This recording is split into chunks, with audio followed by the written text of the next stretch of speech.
All right, guys, here we are to talk about Lemony Snicket's series of unfortunate events, the Netflix original series. We're on season 1, episode 5, and this was a pretty good episode. I agree. I like this one. I thought this one came back. This one might have been better than my previous favorite, which was episode number 3.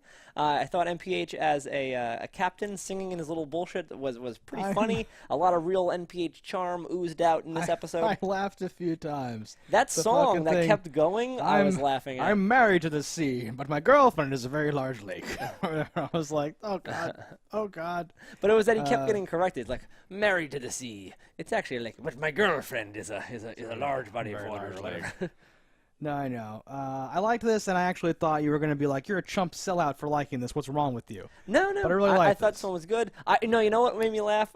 There were 2 parts that I thought were very funny. There was something when the aunt, they're at the table, and the baby gave a what the fuck face. That I'm like, it just had to have been like they caught that and they used that take. But like the aunt says something insane, and the baby's like, The what? and I was dying at that. I fucking died with the aunt. When she's going through her whole thing with the doorbell and this and that, well, the phone is also very... And then she sees her own reflection and screams. I laughed so hard at that harder than I had any right or reason to. When NPH is talking about how you can't know what it's like to not have a limb, and the guy with no hands goes, "It's impossible." I know.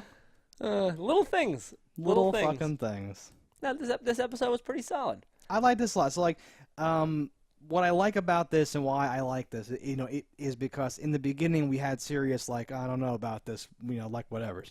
But then it kind of, like, picked up. It's coming into its own now. Well, and like, as you add more examples now, we have a larger sample size. Sure. The more recent episodes are more like the good ones than the bad ones. So it's like the average is getting better as we go. So I'm like, okay, good. And they're piling on like the little things, like fucking Patrick Warburton walks past and like he's out of the store wearing what that dummy is wearing. Yes. I thought that was great, and he looked good in that coat. It made me think. I think he's like, this coat looks good on me. I'm gonna take this. This is mine now. Just walks out of the thing, and then I wonder because like he's probably a big enough star he can do that. I wonder about how big some stars are sometimes. Yeah, like at what point can you steal and get away with it? Because you hear about Winona Ryder found out she wasn't big enough. You hear about people being crazy, or like people like well he killed that girl, but he was beloved, and you're just like what? And then some people it's like the opposite. Yeah, we're like he's like how's he going to jail? He had a gun. So what? What do you mean? Willie Nelson had pot in his car. That's normal. Of course he did. Why would you check him? I don't know. And Grizzly Adams has a beard. Does the Pope shit in Grizzly Adams' beard? What's that story with is it a Bill Burr thing? We have the old singer. Who's old Blue Eyes? What was that guy's name? Frank Sinatra. Frank Sinatra's like Frank Sinatra's smashing a car with golf clubs. What did you do to Mr. Sinatra? No, and like is that Bill Burr? That was Adam Carolla. Adam Carolla, that's right. He was bitching about how like the world's gone downhill, and he said like, well, the main difference is that like back in the day, if like Frank Sinatra was beating your car with a golf club and like the cops showed up, they'd be like, I'm sorry, Mr. Sinatra, and then they would let him go, and then they would go over to like the window, your wife would be crying, the kids would be there, and then he would say, what did you do to piss off Sinatra? Or whatever. Yeah, the good old days. And now it's flipped around. That guy who works at the bank, he's also hilarious. That little bit where he's like, oh, and Count Olaf, well, however you ended up there, you left us there. And like, what did he say? I prefer to think of it like whatever or something. Yeah. Or like, well, I prefer to think of it as abandoned, or like some like it was a funny statement that got so much funnier based on his thing of like no, Count Olaf's a horrible man. Oh, what is this word next to Poe don't give a fuck? Poe don't give a fuck. Doc, comma Poe don't give a fuck. Soyjin? His name's Poe. Who is? Oh, that guy. The black bank guy. He looks a lot, and he's not the same guy, but he looks like a vampire from Buffy, who was like particularly a badass guy, but like he was like in the limo when they're pulling up to a fast food spot, and he's like, let me just get something to eat, and he's like reaches out the window, grabs the fast food guy. I'm just gonna grab a bite. And then he drives away. Oh shit. Yeah, it looks like that guy, because that guy had like the makeup on and whatnot to look like a vampire. So it was like, I'm 99% sure it's not the same guy, but it looks enough like him. Yeah. No, I like him because he's grown on me too. Like all of his things, the obliviousness and the whole. I'm gonna leave you in this horrible, scary dock. It's like what? Like him just like flat out stating stuff, the obvious. Because like this show would suck if you were supposed to be on the edge of your seat during all these like dramatic things, right? Yeah. But they just acknowledge like this doesn't make any sense to leave the kids here to get a cab. That's crazy. What about this? Well, I don't know, Violet. It just fucking answers the question. And you're like, what are you talking about? Okay, well goodbye. And then they just like no, like the only horrible thing that will ever happen to these kids is Count Olaf related. Yeah. So none of the weird, stupid things that are happening actually matter, and they're endangering the children. It's this weird, but they're acknowledging all of it, and it's just out there, and it makes it okay. I like when he leaves them for the cab, and he's like, "This should be barely enough," or like, not barely. He says something that says like, "This will be just short of what you need," like, or something. This should almost cover it. Almost cover it. Like That's that. what it is. Yeah. I don't know if that's it. No, that is But it. fucking, And then that guy's like, doesn't like pops right out of his little cab, says the exact wording the guy just said. I was just gonna say I can't think of the wording, but like that is Does funny. someone need fair priced accommodations in travel or something right, like that? Travel to a preset destination at a reasonable fee, and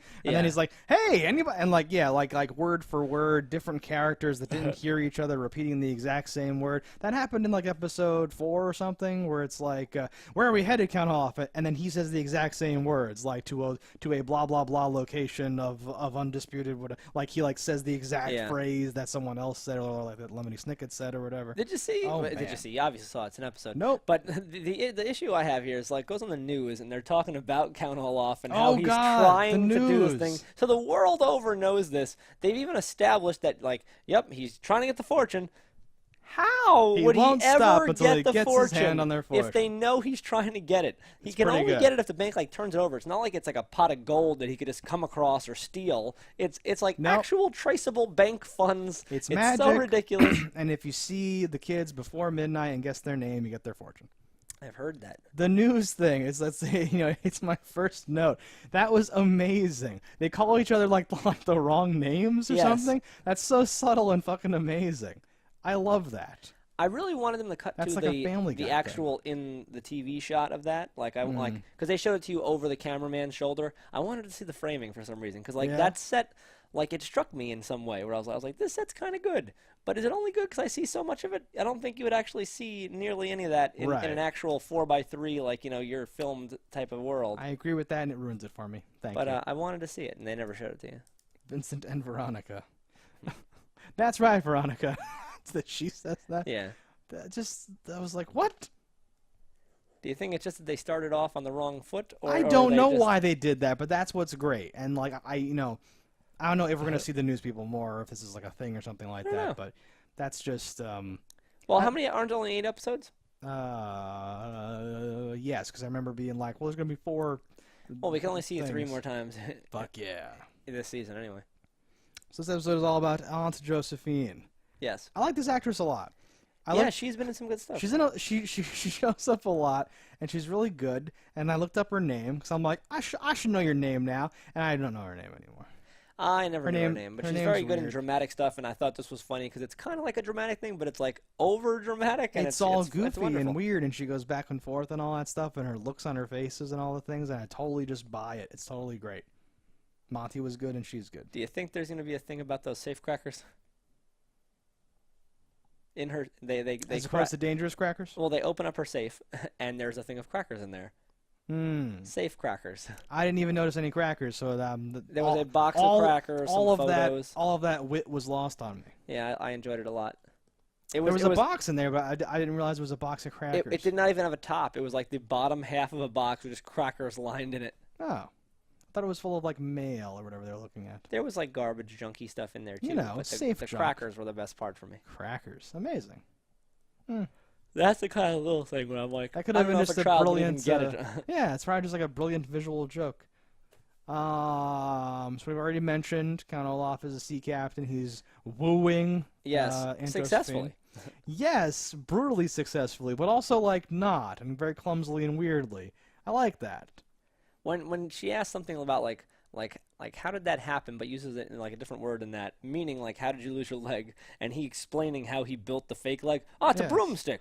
Where you use the broomstick. Yeah, no, I love that. that. That whole scene that you've already talked about, like in the market where they're going back and forth with like literally all of his henchmen all together Yeah. and a thing. It's kind of like a play sometimes. This show. It's In certainly like a good way. No, yeah, I like how like it wasn't like negging her, but like they're all like trying to get the what would the opposite of that be? Negging. Good pull. I'm trying to think of what the opposite of that is, but like where they're all just like, "Oh, he's such a handsome man. Have you seen this man? Look at this man. Oh, I wish Yeah. I could be like that man. Hi, I'm blah blah. I've heard that name." That was the point. I was just gonna, if you didn't get there yourself, I was gonna fill it in because that was the payoff for me. When he goes, I've heard so much about you. That's the idea.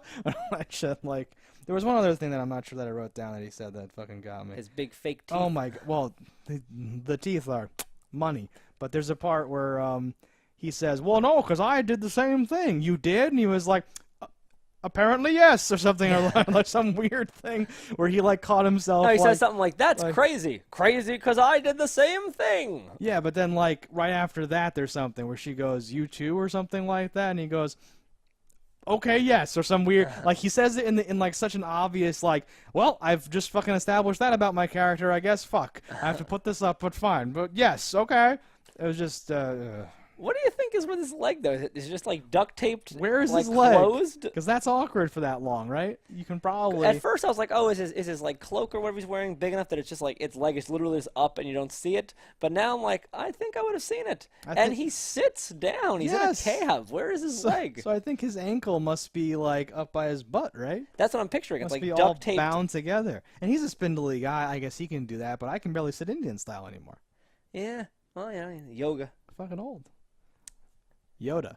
Yoda.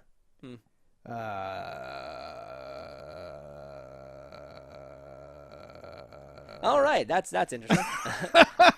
We cut back to the parents. They're comparing a lot of their trips to their honeymoon. Apparently, Yeah, we get like the witty banter with them still again. Yeah. They're now working this on. wasn't the best with them, but Well, but I mean, like the through line with them, and like we've said before, it's great how they just because last time they were gonna throw down this weird bar with donkeys in it, right? yeah. Was that the very last time? One of the last times, and now they're like up to the plane part, and there's bullet holes, and it's like and they're doing all the things. Yeah. We had a an secret interesting decoding character message. that we met, who I thought was for the first time. Maybe I just missed something. Who runs like the Lonely Clown or something pie Yes. shop or whatever it is, and him and Count Olaf get into it, and he Great. says, Fucking great. This "We scene have is our fucking best great. agent taking care of them," and he goes, "Snicket," and you're like, "Oh, so Snicket's a real person in this world, Right? He's dead." Yes, I think so. And, like whatever he says. Isn't he? Yeah. But What? that's interesting. So Snicket's a real person in this thing. He's not just like some outside like observer. He actually plays a part in this. Yeah, so he's telling you the story of the Baudelaire orphans, and it's literally him like recounting the story because he was investigating it, I guess, on behalf of do they call it? What do they call it? Our secret organization? Yes. Because the whole time we're like, well, obviously some weird fucking spies or whatever the fuck. But I loved that they had a thing finally where they like acknowledged that thing. Yeah. Just not like, oh, now it's confirmed, but like, no, now it's like, and he says like, I'm surprised to see you after that unpleasantness with Snicket or whatever. You're like, oh, they've crossed paths before. Fuck, it's amazing. I also enjoyed, so the aunt tells them not to touch the door because you could get a splinter and you could die or whatever. Then says, don't touch the doorknob, it could explode into a million pieces and kill you. Then when she's finally leaving, she goes, no, grab it by the door. And she went full circle back to grabbing it by the door. I guess she just realized that, like, well, I guess it exploding into your eyes is a lot easier than getting a splinter, or a lot worse, rather. So that was funny for me. I like that she doesn't use any of the things. It's cold, like, fucking cucumber water soup. It'll be nice to have something hot again. Yeah, and she was a super badass. You see her wrestling alligators and boxing and jumping out of planes. She said so. Like, I think Monty or Poe or someone indicated like she's quite ferocious or whatever, and that's just like not anymore. And it's just like, oh fuck. Yeah, well, they say our most capable agent is watching them, and I guess at the time he like hasn't met her in a while. So no one thinks knows she still or is the whatever, capable agent. Did that dude die? He fell onto a lemon, and then he had a weird look on his face. I was gonna ask you what happened there because I couldn't tell if he fell and that broke his fall Lemon. or if that killed him. Wait. What's wrong with me? It was a lime. Yes. But yeah, he had this dead stare as if that had been a spike that like impaled into his head. And I confess, I rewound 10 seconds just to check because I'm like, wait, did I miss a fucking spike that went into his head and killed this person in this pseudo kids show? And no, he just lands on a lime and goes, and then like he's like, just stand. Like it made like a squishy cracky noise. I was like, oh, he's dead. The squishy cracky noise of death. Either way, he was not being watched anymore. All the henchmen left him alone to go to the house to get the kids. They kind of just warned the kids to stay in the house. And I think the next thing we have is... Well, they're kind of like, go back inside or whatever. So they've trapped the kids there. The kids have, the kids are finally taking action. Like, fuck this. Yeah. No, we're going to do whatever. And then it's like, and then it's like a rickety bridge and fuck, oh no, we can't do anything like that. I want to point out real quick because we're going to move on. When they had that fucking conversation, that agent guy that got possibly limed to death when he fell was like, reports indicate that they have incredible gifts or whatever. I'm like, oh shit, that's a thing. That's a fucking thing. So I don't know if this is like genetic, if I'm sure like it's something. magical It seems or like something. they take after their parents. Well, obviously they do. But I don't know how this whole thing works, these fucking powers. If this is like I'm a sure real they're thing going to with find fucking out their powers. great-grandfather used to bite rocks into baseballs. And Someone else has to bite rocks, otherwise it doesn't make sense. Because Klaus, and I keep forgetting her name, is that sexist? I don't know. The little one's name is Sunny, so that's not sexist. I'm even. I just have like the third one. What the hell is that? Some kind of hairless pigmy?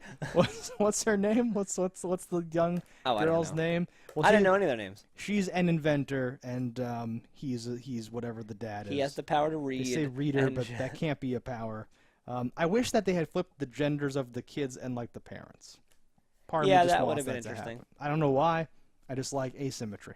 No, I'm down with that. I also I think it's hilarious that like in cartoons you jump through a wall and it makes like the shadow you. They threw her through a fucking window and it made the fucking form of her body. So here's we're gonna dissect the last scene. All right, there's a ton of buildup. Sure. Snicket's talking about the thing. They cut back. They go back and forth. They do all this stuff. Right. There's the hole in like the window or like whatever. But then Snicket brings it home and says, "But she wasn't dead. Not yet. Not yet." So the statue's gone. The statue of her with a sword, with like a large base or something like that. It's just the statue that went through the window, not Aunt Josephine. So. Where do you think Aunt Josephine is? I have no idea where Aunt Josephine is. But I don't think she was there. I don't know if she got back or what happened or what's going on. I wonder if saying not yet implies like, I could say you're not dead yet because eventually you'll be dead. I wonder if she will die in the next episode or if not. So I'm getting this like theme of death. Like the judge didn't die in the first one. Judge? Yeah. Well, the judge is the only one that didn't die, but the judge was not their true guardian. Not really. Every but she guardian kind of, has died.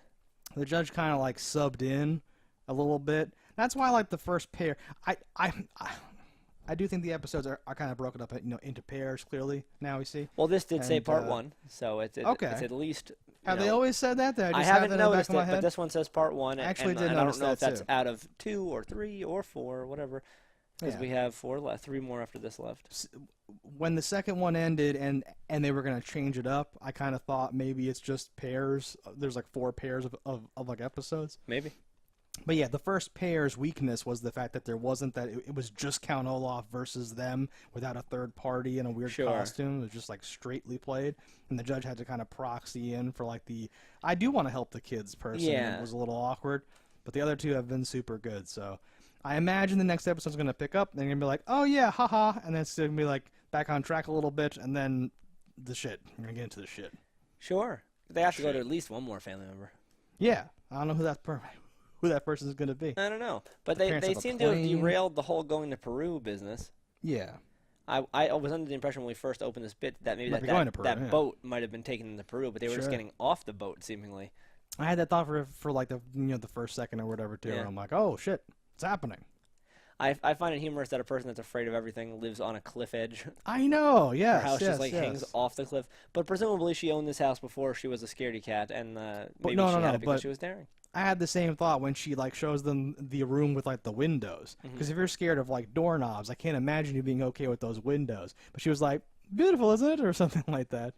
Someone's going to get eaten by leeches or something, right? There's horrible leeches in the water. Yeah, I want to see one.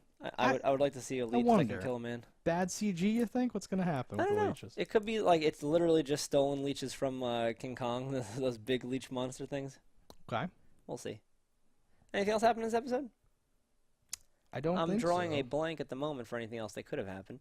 But I'm optimistic. I think the next episode is going to be interesting. We know that the aunt is not dead. I think she's a funny character. We'll see her again. By nature of her dying, potentially in the next episode, we'll see the bank guy again, who is growing on me as a humorous character. I like Yeah. Olaf as a captain, so we'll see him one more episode at least like that. And then who He'll knows? definitely be the captain. I'm definitely interested. I don't know if Snicket gets involved. I would kind of love to have Snicket narrating a like younger looking Snicket in his own story or something like that. That would be great. That would be hilarious if he's I actually. know. But alas, I was too late. I'm too late. Like they do the whole fucking thing. But it's him now. They're I like, saw a "Fuck." picture where you see MPH as a girl, so I know there's at least going to be a girl at some point. Spoiler alert. Spoilers. Wearing pink and just way too girly with like circles of makeup on the I face. can't remember exactly what it looked like, but I was That's like, what I'm picturing. oh, that's MPH as a girl, and actually, it might have been a picture from the next season, so potentially it's a deep Oh yeah, there's spoiler. gonna be more. I don't know. Yeah, but I think clearly, right? So one more of these, maybe, right? One Yeah. more pair. Parents show up. You think? Do the I parents don't and children know, because reunite? if the parents and them unite, what would the second season be? They get kidnapped again? Reset. Or is it that they keep getting moved around and the parents keep going to the wrong location and they can dwindle that out for at least one more season? Or, like, some other overarching enemy?